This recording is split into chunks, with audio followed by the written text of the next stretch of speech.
আজকে অপূর্ব স্বাদের একটা নিরামিষ মানকচু বাটার রেসিপি আমি তোমাদের সাথে শেয়ার করতে চলেছি। এটা সম্পূর্ণ নিরামিষের দিনে কিন্তু তোমরা অবশ্যই খেয়ে দেখো, এক থালা ভাত কখন শেষ হয়ে যাবে টেরও পাবে না। তো প্রথমে কিছুটা মানকচু নিয়ে নিয়েছি, এবার এটাকে কেটে ধুয়ে আমি আগের থেকে রেখে দিয়েছি, চাইলে তোমরা গ্রেটও করে নিতে পারো। আর হাফ মালার মতো নারকেল কুড়োনো, কয়েকটা কাঁচা লঙ্কাও নিয়েছি। তো মিক্সিং জারের মধ্যে প্রথমে কচুটাকে আমি দিয়ে দেবো। তো দিয়ে এর মধ্যে বেশ কয়েকটা কাঁচা লঙ্কা দেবো যাতে একটু ঝাল ঝাল হয়, তো তাতে গলাটাও ধরবে না আর খেতেও ভালো লাগে। তো এর মধ্যে হাফ মালার মতো দিয়ে দিয়েছি নারকেল কোড়ানো, দিয়ে দিচ্ছি 2 টেবিল চামচের মতো সর্ষে।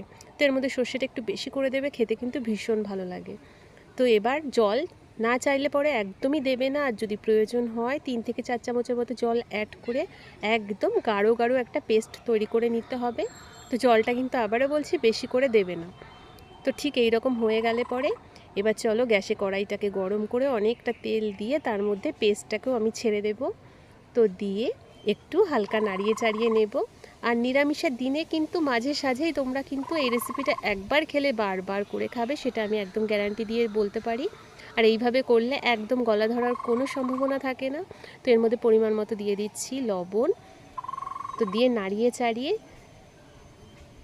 তো দেখো বাইরে চলে এসছে এক ঝাঁক হনুমান। তো আরও দিয়ে দিচ্ছি কিছুটা পরিমাণে হলুদ।